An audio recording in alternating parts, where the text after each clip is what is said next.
Okay, we've been trying to come up with what we think might be some useful content for folks out there, and what we've settled on is a list of kind of a checklist of IT management best practices that we think might be useful. It's what we use in our operations on a day-to-day basis, and hopefully for those of you out there that are kind of doing your day job, but also have to wear the hat of the IT manager. Maybe some of this might be useful for you and just kind of keeping tabs on what's important when it comes to managing your IT environment. So, just for some background, we've been in the IT industry now since 1996, and basically our organization supports about probably 4,100 computers and servers on a day-to-day basis for probably 170, 175 small businesses and organizations in our region. We handle all the IT support and the maintenance and the cybersecurity and just kind of take care of things in general. So what we're going to be talking about today, Brendan's going to do a cool demo of a phishing attack, and from the not just the hacker's perspective, but also the end users. But Curtis, maybe you could talk a little bit about how this kind of attack is typically used and why people might be a little bit concerned about being exposed to Sure. something like this.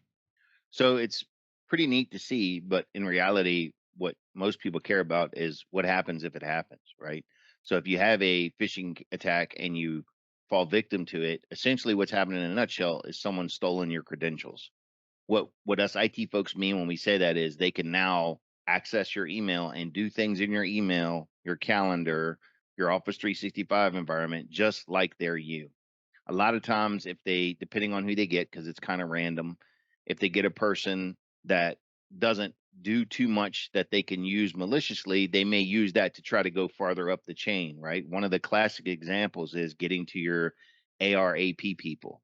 So if I can send the invoices as you, or at least look at the history of invoices that you've sent via email, I can then fake those, right? This is probably one of the most common used tactics in what's known as a business email compromise, where I'm targeting somebody. So they may hack you only to extort or fraud somebody you work with, right? Steal their money. Good, easy example. Yeah, yeah. Or another example would be a vendor of yours gets hacked, Yep, and now they're using that to extort from you.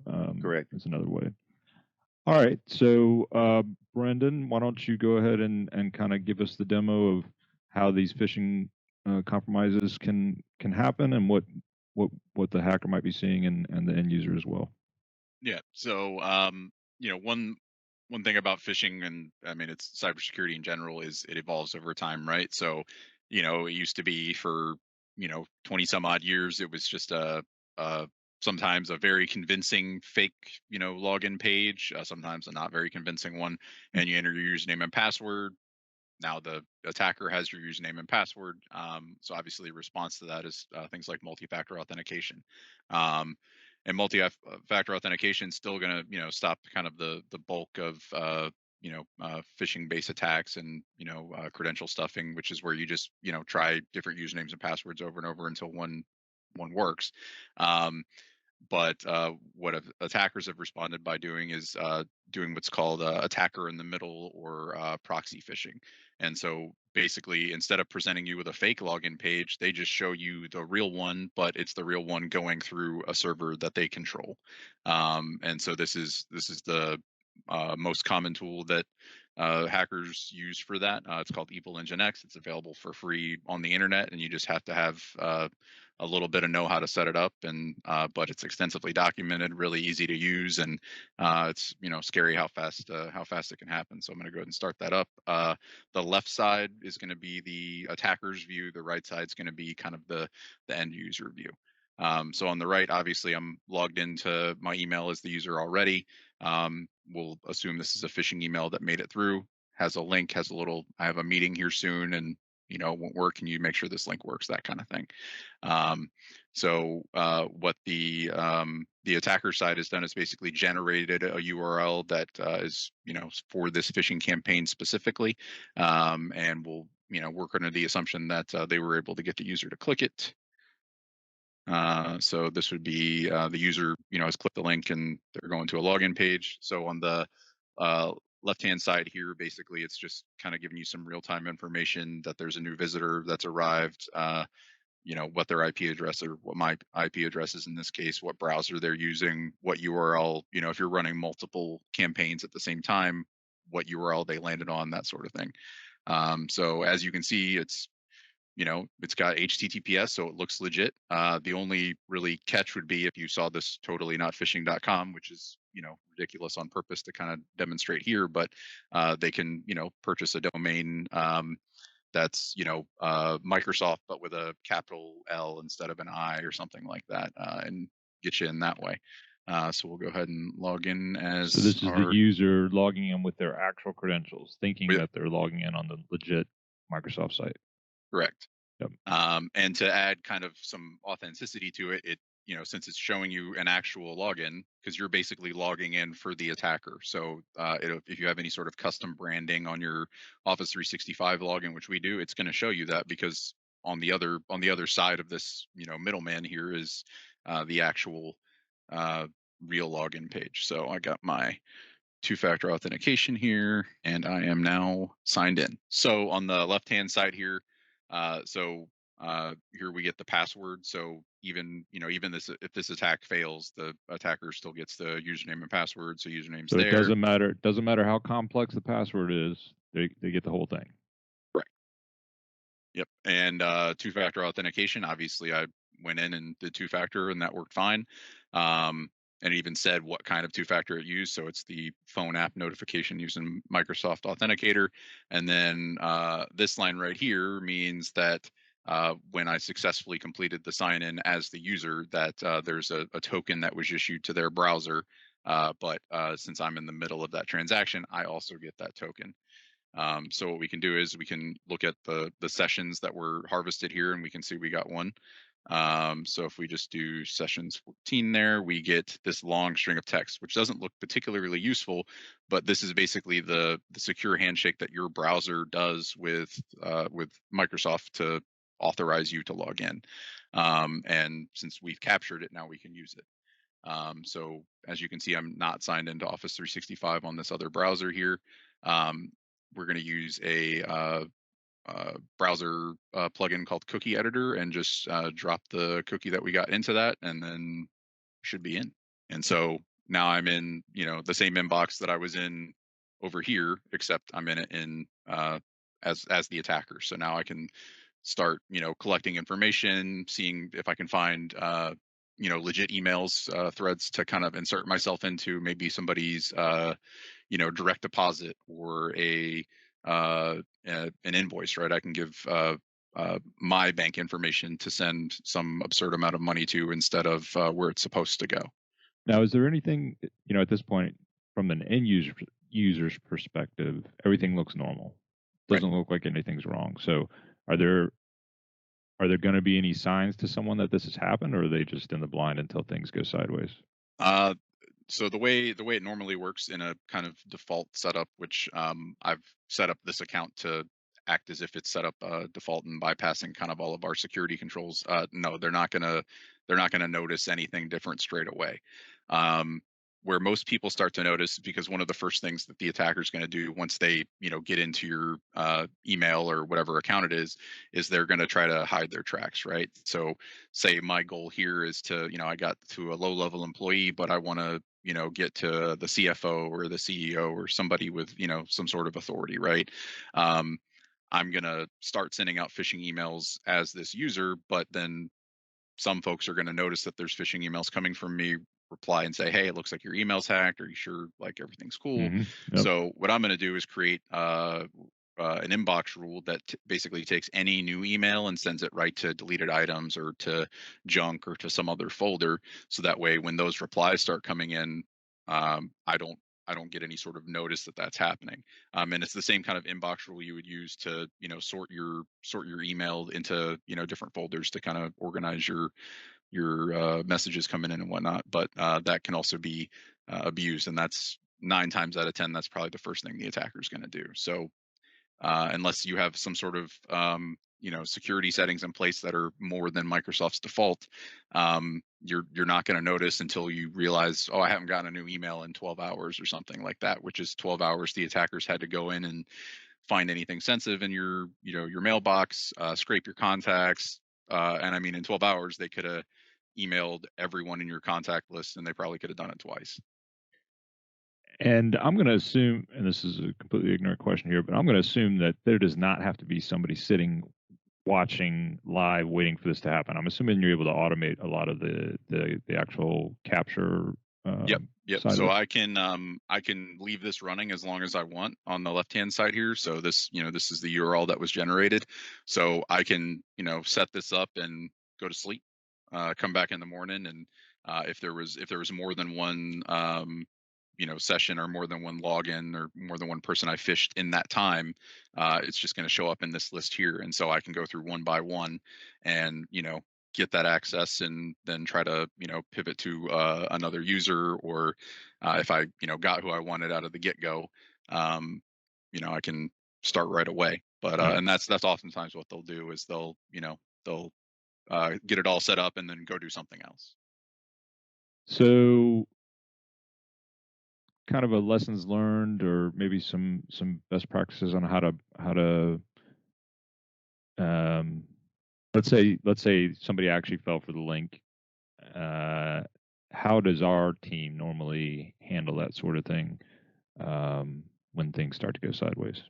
Yeah. So, like I said, the default settings kind of allow this type of attack to happen, right? And so what we do is we change those to a little bit more sane and a little bit more secure default. So, the server that I'm logging into here on the left hand side is in New York, and I'm in Virginia, right? So, there shouldn't be any scenario where I've logged in from Virginia, and then 5 minutes later I've logged in from New York. That's what we call impossible travel. So the the settings that we deploy basically block that second login, because it's unfamiliar, and there's enough differences kind of from the baseline login patterns that a normal person has day to day, and these stand out if you're looking at logs. And so Microsoft calls that sign-in risk protection, and so basically it'll see that login and go, oh no, that's not correct, and it actually blocks it. And is that enabled by default? That is my off by organization, default. it's all. So we sign up for a 365 subscription. It's vanilla. There's nothing customized security wise right out of the box. Yep. Yeah. Okay. So it's one of those things where by default, even with Microsoft's default multi-factor authentication, you're still getting in. Now, obviously, we don't want to rely on kind of the the algorithms that Microsoft has set up for that to work 100% of the time, because sometimes it's going to fail, right? Like, we obviously live in Virginia. There's a lot of data centers in Virginia, so easy enough to I just happen to pick one that was in New York, but there's nothing stopping an attacker from picking one that's more, say, geographically close to you. So one of the things you can do is you can deploy security monitoring software for Office 365 specifically, that'll kind of look at those things that attackers will do when they'll first get in. So obviously the most common one there is going to be a rule for an alert for somebody creating an inbox rule. So here's an example of what we would get in this scenario. So say the sign-in protection fails, attacker gets in and starts creating inbox rules. This is going to generate a ticket, and this is what a ticket looks like for our security team when that happens. And it basically says, like, hey, somebody created an inbox rule. We need to make sure that it was actually legit, right? Because inbox rules are, it's a legitimate built-in feature for basically every email provider on the planet. But we want to make sure that it's not somebody who shouldn't be in there. So usually it's a simple phone call to the user, or we can actually look at the rule settings, right, where it'll say, like, okay, if an email comes in from this company, put it in this folder. But if we see one that says, if any email comes in, move it to deleted items, we know, okay, well, that's probably not good, and it's probably malicious in nature. So we can start looking at the logs on the back end and see, okay, has the user logged in from this IP address before? If they haven't, then that obviously kind of increases the likelihood that we're looking at some sort of business email compromise, and need to reach out and start changing passwords, and rotating multi-factor authentication, and kicking the attacker out, seeing what things they accessed while they had access, and kind of getting a scope of what needs to be cleaned up. Yep. All right, Curtis. So you take on the role of Chief Information Officer for a lot of our clients, kind of the IT director for them, and working with them from a strategic standpoint on what's important down the road for them, and road mapping, and helping them out with security, their cybersecurity posture in general. So we've covered phishing attacks, but what are some other things as far as from a strategic standpoint that would be good as far as a checklist for people that are managing their own IT? Sure. The first thing I would tell everybody to check is to make sure that your cybersecurity is not just one solution. And a lot of solutions are multifaceted, but just think of cybersecurity just like you would your home or your office. You need to have security in different layers. Your office probably has some type of main door lock or a badge or something like that. Then you have humans, camera systems. You have a lot of pieces because security tools are not perfect. It's a balancing act all the time between the good guys and the bad guys. So, as the bad guys find ways around certain pieces, you want to make sure you have more pieces. So defense in depth is the buzzword. And that's one thing I would strongly consider. The second, and in my opinion, the most pure impact item you can target is security awareness training. So some type of training that's comprehensive, to teach people, hey, this is how you check if this is a phishing email, or this is another type of scam that we've seen a lot recently, or how to know, like, if you have an insider threat problem, right? Any good cybersecurity security awareness training tool is going to cover a lot of the factors. I do encourage people not to do a one and done. Hey, we're going to sign everybody up for cybersecurity this spring, and then you don't touch it again for a year. That stuff falls off really fast. Plus, the threats evolve really fast. Offsite disconnected backups. It's one of the best ways to inoculate yourself as well as you can against a ransomware attack. We didn't talk really about ransomware too much, but it's another common vector used in phishing. It's a very profitable business still. So making sure that you have offsite backups that are verified, that contain what you need backed up, which is another thing. Backup disaster recovery planning. We really want to make sure we get done. Vulnerability testing, pen testing. All of these words essentially are targeting two things: making sure that if you have vulnerabilities, you're aware of them and they can be addressed. We want to check that your routers, everything that's internet facing, is patched, up to date, taken care of. We see it way too common that people buy a router, install it, don't touch it for a year. There's probably been a dozen, really scary things that have gone wrong on that router's operating system that we need to get updated and patched. But a lot of people don't do that. And lastly, I'd say cybersecurity liability insurance. Any type of breach or big cybersecurity incidents going to cost money from places you probably didn't plan on. So trying to get that in place. It actually has two other side benefits. The first is going through the questionnaire to make sure that the questionnaire the cybersecurity liability and provider will give you, making sure that you're answering that accurately and honestly, goes a long way to making sure you actually have good cybersecurity posture, but also goes a long way to make sure your premiums are low and that they will honor the claim if you ever end up in a bad situation. Yeah. All right. So we're going to be covering all of those items, each of those items down the road. Next up, we're going to be looking at a kind of a cool tool called the Canary in the Coal Mine, going over what that is and how it works. And we're going to hit on the importance of, like Curtis was just maintaining those firewalls, keeping them up to date, checking on them, as well as ongoing penetration testing, why that's so important, even though not many people tend to do it. So thanks, guys. And yeah, see you next time.